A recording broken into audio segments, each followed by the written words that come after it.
هەر لە سەر ڕێکەوتنەکەی ئەمڕۆی نێوان هەولێر و بەغدا لە بەغداوە دکتۆر خەلیل غازی ئەندامی لیژنەی دارایی پەرلەمانی عێراقمان لەگەڵ دەبێت. دکتۆر ئێوارەت باش، سڵاوت لەبێ.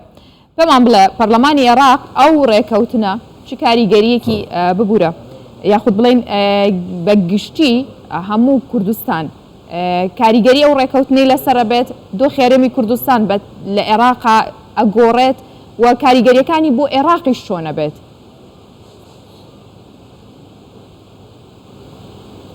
بله، سلاف بو بینه و بیسایت کردستان 24 راستی هر اتفاقه که هبی سر چارچوبه یاسای و دستور عراقی یاسایت بودجه و اوی یاسایت کار پیتی نکرین ویابتی دا خدمت گشت هرما کردستان دا و دیسان خدمت عراقی دا دیت نامه اوه دستپیکه که درست بو هماهنگیت نابینا حکمت هرمی و حکمت فدرالی دا و هیویداریم که اف اتفاقه افرکفتنها ببتا درگه بو چاره سری و چندین کشا جبر که کشا ما سرکی بابت نفتینیه کشا ما ماسترش به چنده تویا یاسا نفتوازه بیتا پسند کرن تویا ماده 140 بیتا جبرجه کرن و زور آرش دیمه تن بس اوه وکو نشانه که بو هنده که هر دولاب تایبت حکمت فدرال سرکاتی سودانی درگه بو هنده وکینا بو چاره سرکرنا سرجم وان آرش. باشە دکتۆر خەلیل، ساڵانە چەند کێشە و گرفتێک دروستە بوو بۆ بودجە، بەڵام ئەو ڕێکەوتنە چ کاریگەریەکی هەبێت لەسەر تێپەڕاندنی بودجە لە پەرلەمان پێ دوایە بە ئاسانی تێپەڕێندرێت؟ بله، دیتنا من او ائتلافات بجنة ائتلاف إدارة الدولة او كوات يبيك تنش چندين فراكسيونت جداية عراقي شوانا جي فراكسيونين كردينة و ديسا همي فراكسيونين شيعاوي ديسا سنة جي اوا هني بوهند اكيد اتفاقكا پیش وقت هاتيا كرن سر در باسكرنا بودجه لما از بينم احتمالت ماوي هيوه كدا بودجه بيتا تبهراندن پشتی کو چندین خواندنا ایکی و دیا دوی و دیسا دوماش که پسند کرنه بیدایت هیوا پینچ از بینم کده بابت هیتا در باست کن تاکید اوه هنه چندین وقتی سرا رکفتنا هرم و حکمت فدرال پروژه بو جهاد بو گیرو کرن بو بیتا پسند کرنش لای انجمن وزیر عراقی لی اف رکفتنا ها دیگلک آسان کاری بو هندی کرد که کیشه گلکیم ببین چونکه هر سال بابت بودجه دادمه که دریج بو آرشی نوبین هرم حکمت فدرال تا ترخوان کن اف ساله بدیت نامن او پیتیوی و آوالی نکت و دجاتی جنایت کرن بو ویره کفتنه چارچوب پرلمانی دا. باشە دکتۆر لە مادەی 12 پرۆژە یاسای بودجە داهاتووە کە پشکی هەرێمی کوردستان لە خەرجی فعلی دەرکردنی خەرجی سەروەری دیاری ئەکرێت، ئەمانە دیاریکراوە، بەڵام خەرجی فعلی چەنە و خەرجی سەروەری چەنە؟ چونکە ئەگەر بە 199 تریلیۆن دینارەکە 112.67 وەربگرین ئەکاتە 25 تریلیۆن دینار، ئەو 16 تریلیۆن دینارە چۆن دەرکراوە؟ نه آخر وصح حساب نایت کرن پشت هرمش سرجم بودجه نایت حساب کرن پشتی لابردنا بودجه سیادی و بودجه حاکمه و رجکا یا پشتچاوش بودجه پشت هرما کردستان سرجم بتنزکی 16 تریلیون و 600 باشە بودجه فعلی چەنە؟ بودجه فعلیەکە بە دیاریکراوی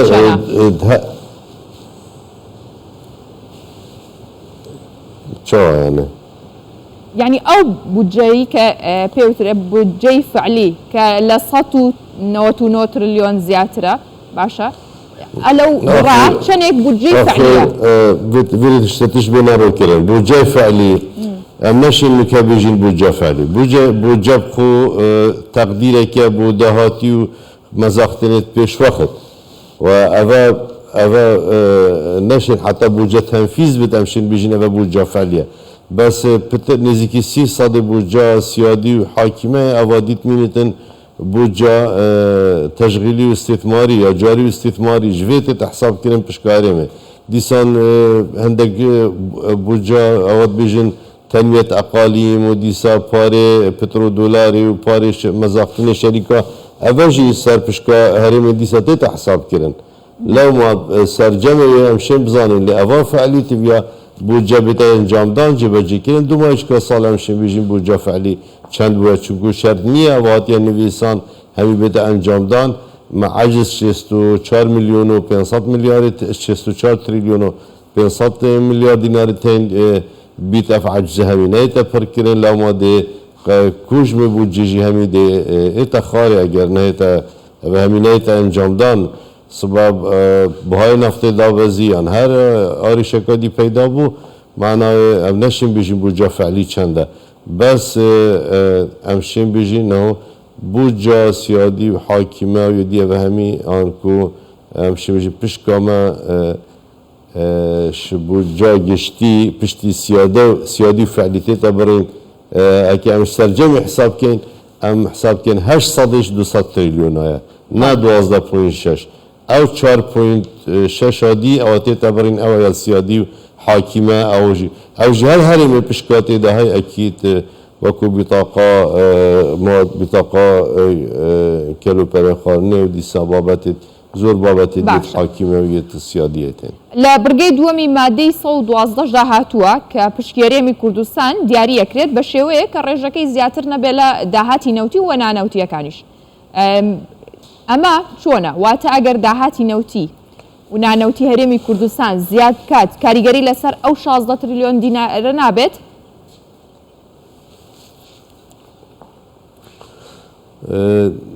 اف نسبة وتناسب آخر اف بابتا بروجه بوجه تا البرلماني اف بابتا نه نجيگير كرين ام نشين بريارة دومايج كيف دين بيجين دي چند بيتن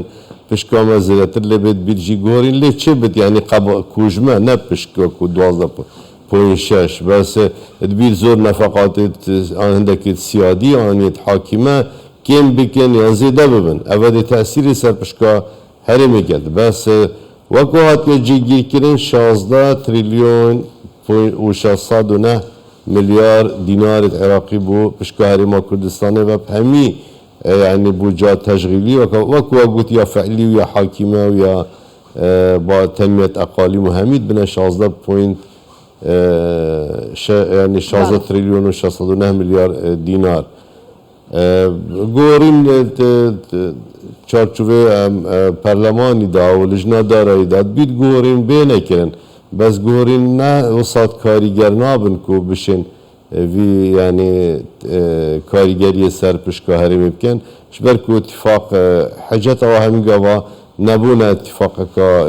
اتفاقه که نبونا ریکفنه که نبینا حکمت هرمی و حکمت فدرال چندین پارلمانتار و فراکسیونت پارلمانی ریگر بون سر پشکا هرمی و سر پشکا هرمی دبو جا گشتی دباله. باشا دکتور امرو وقت چون لرکوتنکا داهات که هرمی کردستان 400,000 برمیل نوت بنره و به همان شوش لماده 13 و برگی دوم هاتو که هرمی کردستان پابند بید به هنردکنی 400,000 برمیل نوتی روزانه. باشه اگر گریمان به هوکاری کی تکنیکی بو به هر هوکاری که بو او برک کم تر هنر دکره بغدا قربویا کاتو یا خود کی قربویا کاتو